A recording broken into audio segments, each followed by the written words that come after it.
Welcome to The Explainer. Today we're jumping into a really fascinating Korean Christian sermon that unpacks a single powerful chapter from the Gospel of John. It's a passage that starts with total crisis and ends with this incredible, world-changing promise. So the whole sermon kicks off right here with this command from Jesus. And it speaks to something we all get, right? Worry, anxiety. But the context here is just everything. Jesus says this to his disciples literally moments after telling them he's about to leave them. And to make things even worse, he reveals that one of them is going to betray him. Their world is basically on the verge of collapsing. All right, so here's how we're going to walk through the sermon's logic. We'll start with that deep worry, then look at this unique push-pull teaching idea, and wrap it all up with the power found in a name. Let's dive in. Now, the pastor is super careful to paint the picture for us. This isn't just some casual meal. We're at the Last Supper. Jesus has just done this amazing act of service by washing his disciples' feet, but the vibe in the room is anything but peaceful. And that's when he drops these two bombshells that create what the sermon calls kunshim, which is this really deep, profound worry that settles right in your heart. I mean, just try to put yourself in that room for a second. The leader you've dropped everything to follow just said he's leaving. Then he says one of your friends, someone in your inner circle, is a traitor. And as if that's not enough, he looks at Peter, the rock, the most passionate guy in the group, and tells him he's going to deny he even knows him. This isn't just a little bit of worry. This is their whole world, their entire belief system, falling apart right in front of them. So here's where the sermon gets really interesting. The pastor uses this really creative analogy to explain what Jesus is doing. It's not some ancient theological concept. It's actually a very modern Korean idea that makes it all click.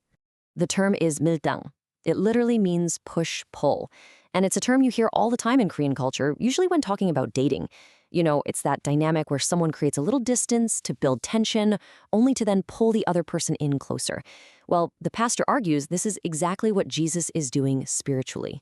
He's creating this intense emotional tension, this push, in order to pull his disciples into a much, much deeper kind of faith. And when you lay it out like this, it's brilliant. You can totally see the pattern.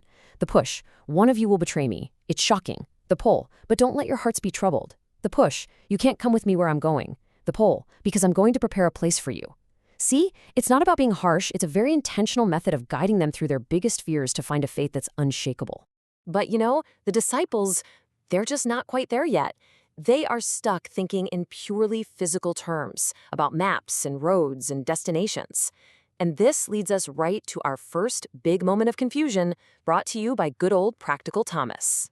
You can almost hear how genuinely confused he is, right? From a human point of view, it's a perfectly fair question. He's like, Lord, you say you're going somewhere, but you haven't given us the address. How are we supposed to figure out the way if we don't even know the destination? He wants directions. But Jesus' answer just completely turns the question on its head. He doesn't pull out a map. He tells them who he is. And the sermon really hammers this point home. This is a massive theological shift. The path to God isn't a road you walk on. It's a person you go through. Jesus himself is the way. Okay, so just when it feels like maybe they're starting to get it, another disciple, Philip, chimes in and proves they're still missing the main point. So if Thomas wanted a map, Philip wants to see the real thing. He's basically saying, look, let's cut through all the abstract talk. Just show us God. Let us physically see the Father, and then we'll be good. He wants the ultimate, undeniable visual proof. And Jesus' reply gets right to the absolute core of the sermon. And honestly, the whole Gospel of John. He tells them he and the Father are one. If you want to know what God is like, just look at Jesus. Look at his character, his compassion, his power. That is what God looks like. There's nothing else left to show. The pastor really highlights the emotion here. You can feel the deep, almost painful frustration in Jesus' voice. It's heavy. It's like he's saying, Philip, we've spent 3 years together, we've walked hundreds of miles, shared countless meals, and you still don't know who I am? It's the hurt of being completely misunderstood by your closest friends. So here's the turning point. If his words aren't getting through, what's left? This is where Jesus pivots. He says, okay, fine. If you can't believe what I'm telling you, then just look at the evidence. Believe because of the things you've seen me do. And the sermon points out he's talking about the miracles, right? Calming storms, healing the sick. He's saying, my actions are the proof. Let the work speak for itself. And all of this leads to the final and most practical takeaway of the whole sermon. The disciples' main fear, their kunjim, is that Jesus is leaving. So how are they supposed to connect with God once he's physically gone? Well, Jesus is about to lay out a brand new communication protocol. The sermon explains this is a game-changing shift. For 3 whole years, if the disciples needed help, they could literally just walk up to Jesus and ask him. But once he ascends to heaven, that's not an option anymore. So his name becomes the new point of access, the spiritual password, if you like, that connects them directly to God. And this is the ultimate promise. This is what finally solves the worry, the gunshim, from the very beginning. It's the final, ultimate pull in the whole Mithang dynamic.